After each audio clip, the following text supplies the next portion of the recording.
Hi everyone, thanks so much for joining me. On this video we're going to cover half moon. I love this pose. I say this a lot about a lot of poses, okay? So I love this pose. It is a hip opener, it is a balanced pose.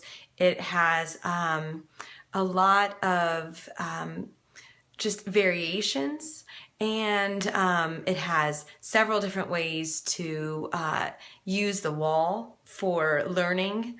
And so we'll just explore half moon, try to give you lots of options. It's entered in a couple different ways usually, and today on this video we're going to cover entering it from the Warrior 2 type of entrance. Okay, all right, so you might want a couple blocks. Okay, and we're just going to start the setup in probably a little bit shorter of a Warrior 2. Okay, so as always, if anything's unfamiliar, most likely there's another video on it. So for this, there's definitely a video on Warrior 2.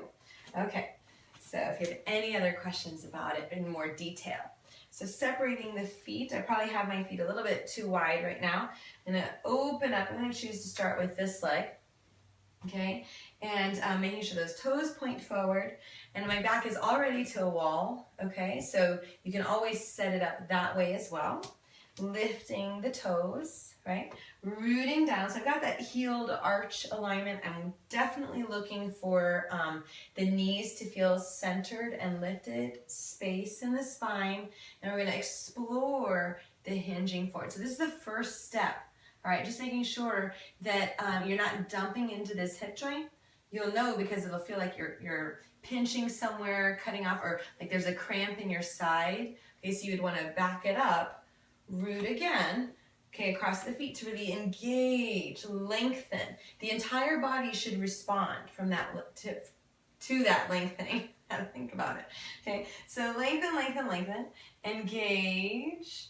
Hinging, looking for that smoothness, that lightness. Okay, I probably put the block a little too far. Okay, and then hand to block here. What you're going to do is try to keep a sense of lightness in the hip, engagement in the thighs and the glutes, and shorten the pose. Okay, this, sorry, I shouldn't even say right. This arm, okay, is gonna go further away, and this one's gonna come forward. Okay, so now I need to really make sure I'm not going to dump into that hip. So I'm going to root across the feet, mostly this one, lengthen the spine, but I want to keep this leg powerful, and explore the lift. Notice here I still have this knee bent, okay? It really is, from my experience, safe to keep this knee bent or straight. Okay, you need to feel secure. Smooth deep breaths. You also want to feel that you're not locking, okay, the hip joint.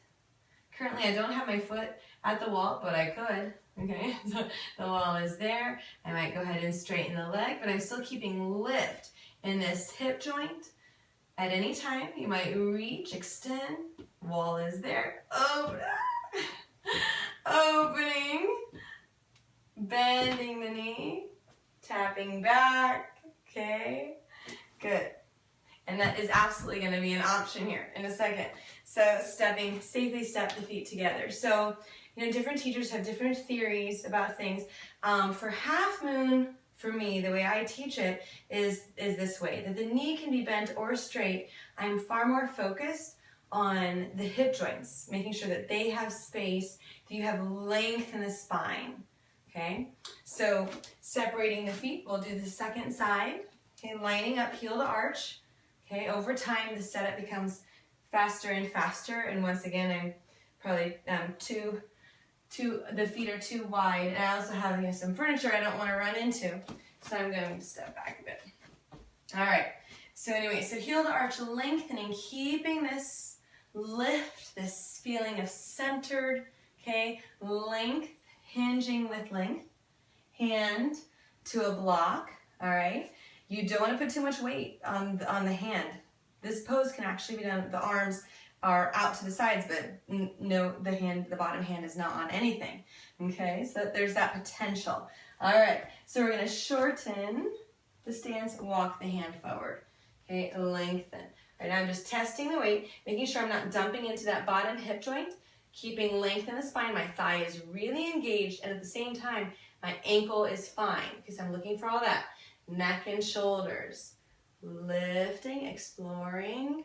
At any time I can straighten the leg, but I want to make sure that my knee feels centered and lifting, lengthen, smooth, deep breaths. Trying to keep the hip, the flexibility. I'm going to get here, take it all the way, take it high up, but I don't need to do that, okay? So I'm going to keep it as level as I can feel aware, lengthening, keeping the heart open, reaching up, and then bending, tapping back. It's just one way of exiting, okay? So there's more that you could come into a standing pose, just stepping out of it. Okay, so you want to exit in a way that you feel safe.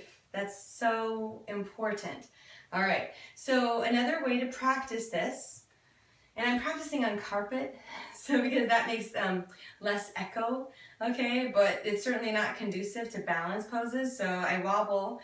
I have my ego's like feeling I have to make an excuse here, but I'm wobbling a little bit more than I would typically, but that's okay. That's all right. All right, so anyway, you could have your, have a wall behind you. It's a great way to explore the balance poses.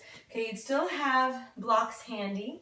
When you still have to turn out the foot. Sometimes, especially when we're next to the wall, it feels like we're supposed to enter it with the foot this way, but the foot needs to be in the exact same position. So toes pointing in the way that we're going into this. You can use the wall, okay, but bend the knee. Still you need to feel that you're centering, lengthen, and then you can slowly shift, and then just tweak, explore. So I've got my hip against the wall, and I feel a little pinch here, so I know I'm relying on the wall a little too much, engaging the thighs, engaging the base of the glutes, okay, and feel, okay, so now I'm not distracted by the balance, so I can really explore the effort. My foot is flexed over here, I'm still centering both knees, lifting both thigh bones, okay, not really lifting the thigh bones, I'm pulling them into the hip joints and engaging the thigh muscles, base of the glutes, lengthen the torso, constantly seeking length from my tailbone to the crown of the head. And here's another option for exit. So bending that standing leg and coming up, and then just adjusting the feet. I think there's my earring on the sound piece, so hopefully that doesn't disturb too much. All right, the other side. So you can do the exact same thing with the wall. All right, setting this up. Okay, centering the knees, drawing them upward, shifting. Okay, you don't have to hinge all the way into this. So you can explore, you just want to make sure you're not pinching here. So you would lower the leg to be in line, okay?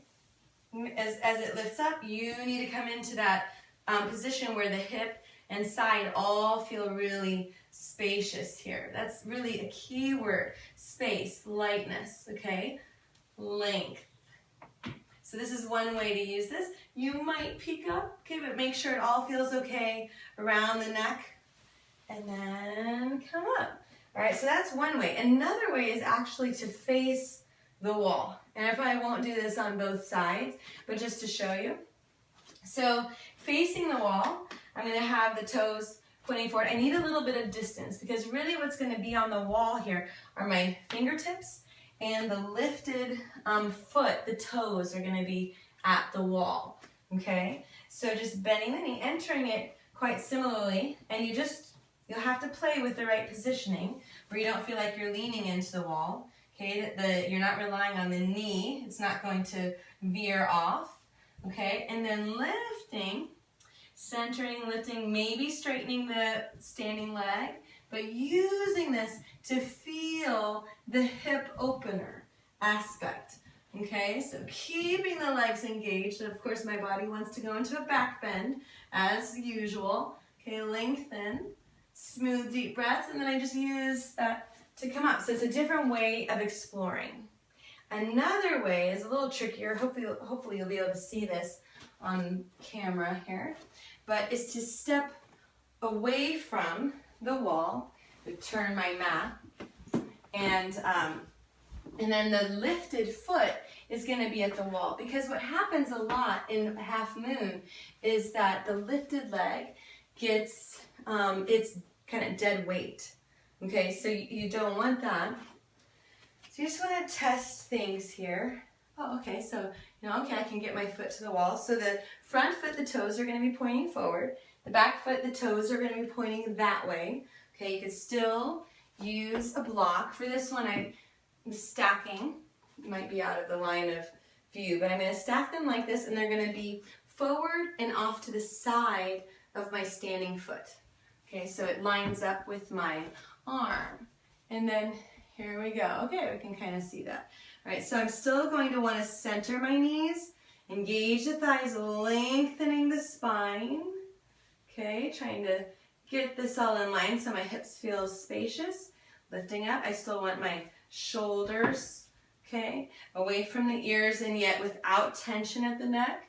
Maybe picking up and exiting. So all different explorations here, some options, okay, of finding your balance in it with or without the wall. It's supposed to be a hip opener. So you want to make sure that as you're exploring the balance aspect of it, that you're not being thrown off, so much that you're compromising the hips. You really want to be mindful of your hips, kind to your hips, and I hope you have fun with it. I love this pose. I hope to hear from you, and thank you so much. Namaste.